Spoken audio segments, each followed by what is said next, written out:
మనం ఒక డీవల్ starter 5 HP motor start చేయడం కోసం మనకు కావాల్సిన ఐటమ్స్ ఏమో ఫస్ట్ చూసుకోవాలి మనం. ఇట్లా దీన్ని ఎన్సీ అంటారు, దీన్ని పుష్ బటన్ ఆన్ చేయడం. దీన్ని ఎన్ఓ అంటారు.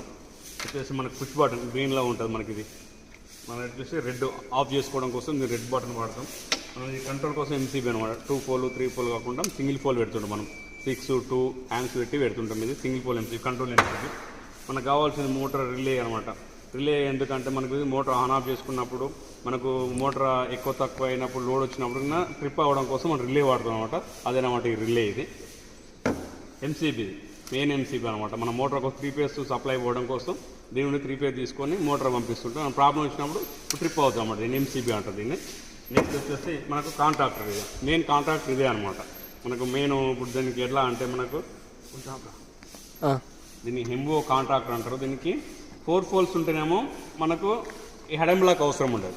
3 పోల్స్ ఉన్నప్పుడు మాత్రం హెడెన్ బ్లాక్ ఎందుకంటే మనకు మన హోల్డింగ్ కావడం కోసం ఉంటాయి. ఇది ఒత్తిన పుష్ బటన్ ఇది ఆన్ చేస్తాం కదా, ఇట్లా ఒత్తినప్పుడు పుష్ బటన్ హోల్డ్ కోసము 4 ఉన్నాయనుకో హోల్డ్ అయిపోద్ది అనమాట. అందుకే దీనికి ఇంకోటి ఎక్స్ట్రా దీనికి హెడెన్ బ్లాక్ అంటుంది, ఎక్స్ట్రా పెట్టుకున్నాం అనమాట. ఇది మీకు వైరింగ్ చేసి ఎట్లా చేసుకోవాలని మీకు చూపిస్తాను, చూడండి ఫ్రెండ్స్.